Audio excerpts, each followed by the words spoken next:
എങ്ങനെയുണ്ട് സ്ഥലം? എന്ത് വില കൊടുത്തു? ഇവിടെ എന്ത് വില കൊടുക്കേണ്ടി വരും? 85,000 to 1,00,000%. അതാണ് ഇപ്പോഴത്തെ റേഞ്ച്. ആ, ഏതാണ്ട് അത്രയൊക്കെ ആയി. ഒരേക്കറിൽ കൂടുതലുള്ളതുകൊണ്ട് ചെറിയൊരു റിഡക്ഷൻ, അത്രേ ഉള്ളൂ. എന്തായാലും നന്നായി. മഹിയുടെ ഡിസൈനിങ്ങിൽ ഇവിടെ ഒരു വീട് വന്നാൽ സംഗതി കലക്കും. ഉലഹന്നാനും മിസ്റ്റർ മഹേഷുമായിട്ട് എങ്ങനെയാ? എങ്ങനെയാണെന്ന് ചോദിച്ചാൽ ഞങ്ങൾ ചക്കരയും ഈച്ചയും പോലെയാ. പക്ഷെ ആ ബന്ധം പ്രൊഫഷണൽ ഇല്ല കേട്ടോ. ഞങ്ങൾ ഒന്നിച്ച് പഠിച്ചതാ. അതുകൊണ്ടാ എനിക്ക് അവിടെ ജോലി തന്നത്. കൂടെ തന്നെ താമസിക്കാൻ ഒരുപാട് നിർബന്ധിച്ചു. സ്ഥാപനത്തിന്റെ MDയും അങ്ങയുടെ ശമ്പളക്കാരനും ഒന്നിച്ച് താമസിക്കുന്നത് പശുവിനെയും ആടിനെയും ഒരു തൊഴുത്തിൽ കെട്ടുന്ന പോലെ തന്നെ അഭംഗിയാണെന്ന് എനിക്കറിയാം. അതുകൊണ്ട് ഞാൻ പിന്മാറി. അല്ലെങ്കിൽ തന്നെ ഫാമിലിയായിട്ട് താമസിക്കുമ്പോ അതൊരു ഡിസ്റ്റർബൻസ് അല്ലേ? അയ്യോ, മഹേഷ് അവിടെ തനിച്ചാ. അച്ഛനും അമ്മയും ജീവിച്ചിരിപ്പില്ല. പുള്ളിക്കാരൻ ഒറ്റ മോനാ. ഓ, ഐ സി.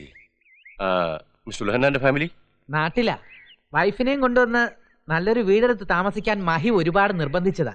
അവളവിടെ നാട്ടിൽ നിന്നാ മതിയെന്ന് ഞാൻ ശാഠ്യം പിടിച്ചിട്ടാ. അതെന്താ മിസ്റ്റർ ഉലഹന്നാനും ഫാമിലിയും തമ്മിൽ എന്തെങ്കിലും? ഏയ്, ഒന്നുമില്ല.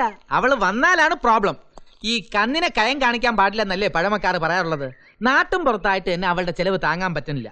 ഇനി ഈ നഗരത്തിലെങ്ങാനും കൊണ്ടുവന്നാല് അതിനെ പോറ്റണമെങ്കിൽ ഞാൻ ഏതെങ്കിലും ഓഹരി കുംഭകോണത്തിലും ചെന്ന് പെടേണ്ടി വരും സാർ. അത് ശരിയാ. ഭാര്യമാർ അഡ്ജസ്റ്റബിൾ അല്ലെങ്കിൽ എന്തൊക്കെ പ്രോബ്ലംസാ ഉണ്ടാവുന്നത്. എങ്ങനെയുണ്ട് മിസ്റ്റർ മഹേഷ് സൈറ്റ്? കൊള്ളാം. നെക്സ്റ്റ് മൺഡേ ഞാൻ ഒരു റഫ് ഡിസൈൻ കാണിക്കാം. വരയ്ക്കുന്നതിന് മുമ്പ് എന്റെ മകളുമായിട്ടൊന്ന് ഡിസ്കസ് ചെയ്യുന്ന നന്നായിരിക്കും. അവൾക്ക് വേണ്ടിയിട്ടുള്ള വീട് മാത്രമല്ല, അവള് ഡ്രോയിങ്ങിലും പെയിന്റിങ്സിലും ഒക്കെ വളരെ ഇൻട്രസ്റ്റഡ് ആണ്. അവൾക്ക് എന്തൊക്കെയോ സജഷൻസ് ഉണ്ടെന്ന് പറയുന്നത് കേട്ടു. മകൾ ഇനി അമേരിക്കയിൽ നിന്ന് വന്നിട്ട് ഡിസ്കസ് ചെയ്യാനുള്ള ടൈമുണ്ടോ? വീട് പണി ഉടനെ വേണമെന്ന് സാർ തന്നെയല്ലേ പറഞ്ഞത്? മോളിപ്പോ എന്റെ കൂടെ ഉണ്ട്. ഈ ഒരു ആവശ്യം പ്രമാണിച്ച് തൽക്കാലം ഇവിടെ ഒരു വീട് വാടകയ്ക്ക് എടുത്തിരിക്കാം. ആയിക്കോട്ടെ, നമുക്ക് ഇപ്പൊ തന്നെ അങ്ങോട്ട് പോവാം. സാറ് പൊക്കോളൂ, I will follow you. Oh yes.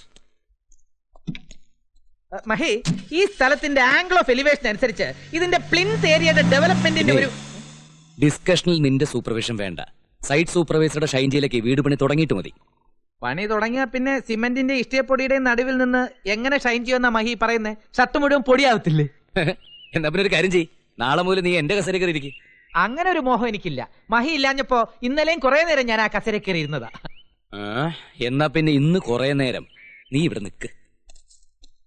Mahi, തുറക്കാം. ഓട്ടോ പോലും കിട്ടാത്ത ഏരിയ ആണിത്. പറഞ്ഞു.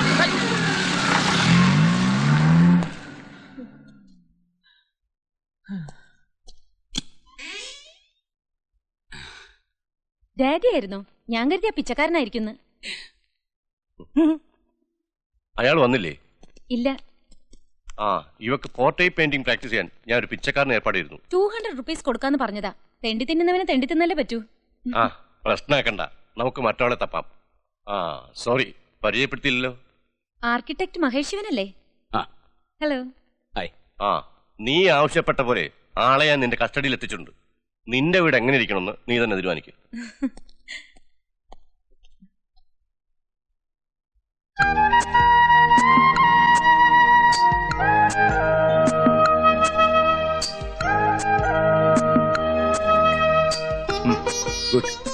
വരൂ, നമുക്ക് എന്റെ റൂമിലിരുന്ന് സംസാരിക്കാം.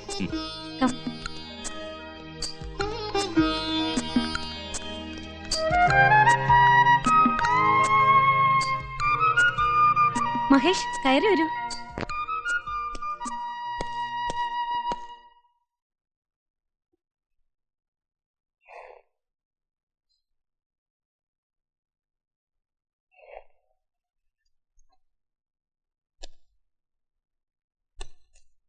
യാമിനിയുടെ വീടിന്റെ പ്ലാൻ ആയിരിക്കും.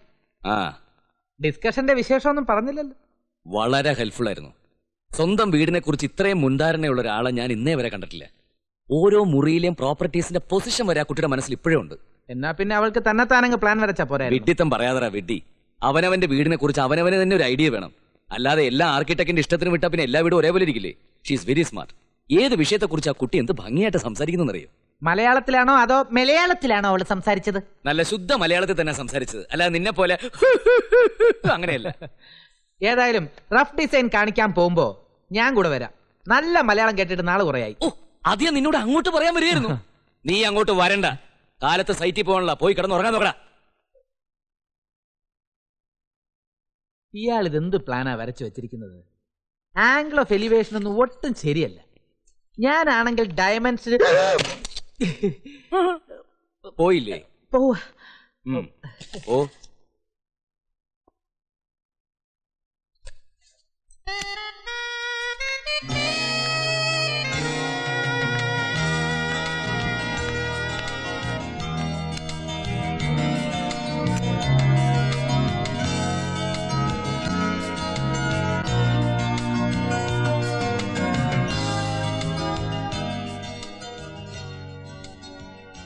യാമിനിയുടെ ഐഡിയാസും റിക്വയർമെന്റ്സ് ഒക്കെ ഈ പ്ലാൻസിൽ വന്നിട്ടില്ലേ?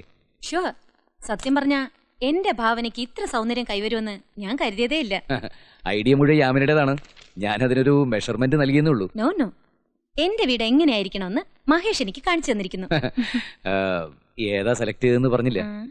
3 വീടിന്റെ ആവശ്യമില്ല, അല്ലെങ്കിൽ 3 സെലക്ട് ചെയ്തേനെ. എനിക്ക് ദാ ഇത് മതി. സത്യത്തില് ഈ ഡിസൈനിലും കൺസ്ട്രക്ഷനിലും ഒന്നും അല്ല കാര്യം. കാഴ്ചയിൽ എത്ര ഭംഗിയുണ്ടായിരുന്നാലും 10 ലക്ഷമോ 10 കോടിയോ മുടക്കി വീട് പണിതാലും അതിനകത്തുള്ള ജീവിതം നമ്മൾ ഭാവന കാണുന്നത് പോലെ ചിട്ടയാർന്നതും ആത്മാർത്ഥത നിറഞ്ഞതും ആയാലേ വീടിന് ഒരു ആത്മാവ് ഉണ്ടാവുള്ളൂ. അല്ലെങ്കിൽ അത് വെറൊരു ഇഷ്ടികെട്ടല്ലേ? You are right.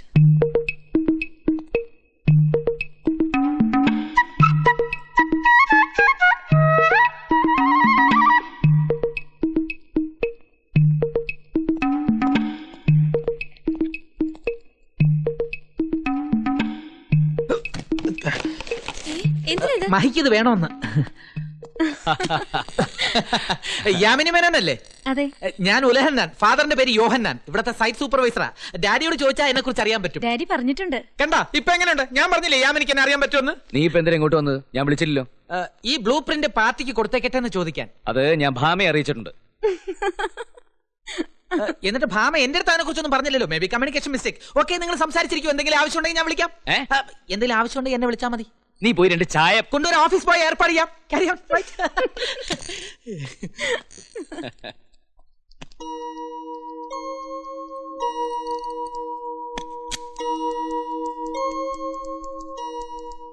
മഹേഷിനെ കുറിച്ച് എന്താ നിന്റെ അഭിപ്രായം? Very smart, punctual, professional, dedicated, ലൈഫിനെ കുറിച്ച് വ്യക്തമായ കാഴ്ചപ്പാട്. മൊത്തത്തിൽ ഒരു 60 to 65 മാർക്ക് കൊടുക്കാം. മഹേഷിന്റെ ഫ്രണ്ട് ഉണ്ടല്ലോ, ആ ഉലഹന്നാൻ, അയാൾ എന്നെ വന്ന് കണ്ടിരുന്നു. മഹേഷ് ഇവനെ കൊണ്ട് നിന്നെ വിവാഹം ചെയ്യിച്ചാൽ എന്താന്ന് അയാൾക്കൊരു ആലോചന.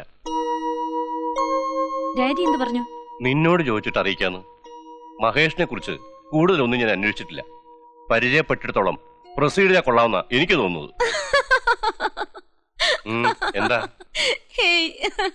വിവാഹ കാര്യത്തെ കുറിച്ച് സൂചിപ്പിക്കുമ്പോഴൊക്കെ നീ ഇങ്ങനെ ചിരിക്കുന്നതാ എനിക്ക് മനസ്സിലാവാത്തത്. എങ്ങനെ ചിരിക്കാതിരിക്കും? മാക്സിമം 60-65% മാർക്ക് കൊടുക്കാവുന്ന ഒരു പുരുഷനെ എനിക്ക് വേണ്ടി കണ്ടെത്താൻ ഡാഡിക്ക് കഴിഞ്ഞുള്ളൂ. 85% വരെ കൊടുക്കാവുന്ന എത്രയോ സായിപ്പന്മാര് അവിടെ എന്റെ പുറകെ നടന്നതാ. നിന്റെ കാഴ്ചപ്പാടിൽ 100% മാർക്ക് കൊടുക്കാൻ പറ്റുന്ന ഒരാളെ ഈ ഭൂലോകത്ത് കാണാൻ പറ്റില്ല. അയ്യോ, 100% വേണ്ട, എന്നാലും ഒരു 90-95 വേണ്ടേ? നിന്നോട് സംസാരിക്കാൻ ഞാൻ ആളല്ല. കല്യാണക്കാര്യം ഇനി മിണ്ടാനും പോണില്ല. തീർന്നില്ലേ? ചൂടാകാതെ മിസ്റ്റർ മേനോൻ. അങ്ങേർക്ക് ഇങ്ങനൊരു മോഹമുള്ള കാര്യം ഞാൻ ഇപ്പോഴല്ലേ അറിഞ്ഞത്. വരനെന്ന നിലയിൽ ഞാനൊന്ന് മഹേഷിനെ ഇന്റർവ്യൂ ചെയ്ത് നോക്കട്ടെ. എന്തെങ്കിലും ഗ്രേസ് മാർക്ക് കൊടുക്കാൻ പറ്റുമെന്ന് നമുക്ക് ആലോചിക്കാം. നിന്നോട് ആര് പറഞ്ഞു ആലോചന നടത്താൻ? ആലോചിച്ചെന്നല്ലേ ഉള്ളൂ. വേണ്ടെങ്കിൽ വേണ്ട. എന്റെ വ്യക്തിപരമായ കാര്യങ്ങളിൽ ഇടപെടുന്നത് നിന്നോട് ഞാൻ പലവട്ടം പറഞ്ഞിട്ടുണ്ട്. മഹിക്ക് ആ കുട്ടിയോട് താല്പര്യം ഉണ്ടാവുമെന്ന് ഞാൻ കരുതി. എല്ലാ കാര്യത്തിലും നിന്റെ സങ്കല്പങ്ങളുമായി പൊരുത്തപ്പെടുമെന്നും തോന്നി. പൊരുത്തപ്പെടും, താല്പര്യമുണ്ട്. അതിന് നിന്റെ ഒത്താശയൊന്നും എനിക്ക് ആവശ്യമില്ല. കഴിഞ്ഞതൊക്കെ ഇത്ര പെട്ടെന്ന് നീ മറന്നോ? സോറി. നിന്റെ നന്മ മാത്രമേ ഞാൻ എന്നും ആഗ്രഹിച്ചിട്ടുള്ളൂ. അതുകൊണ്ടാ വീണ്ടും ഒരു അവിവേകം കാണിച്ചത്. ഇനി ഒരിക്കലും നിന്റെ പേഴ്സണൽ മാറ്റേഴ്സിൽ ഞാൻ ഇടപെടില്ല.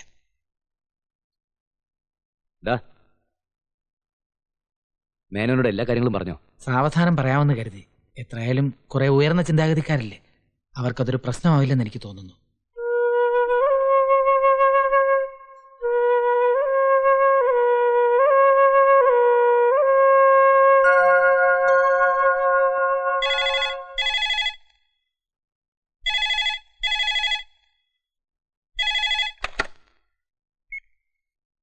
ഹലോ, യാമിനിയാണ്.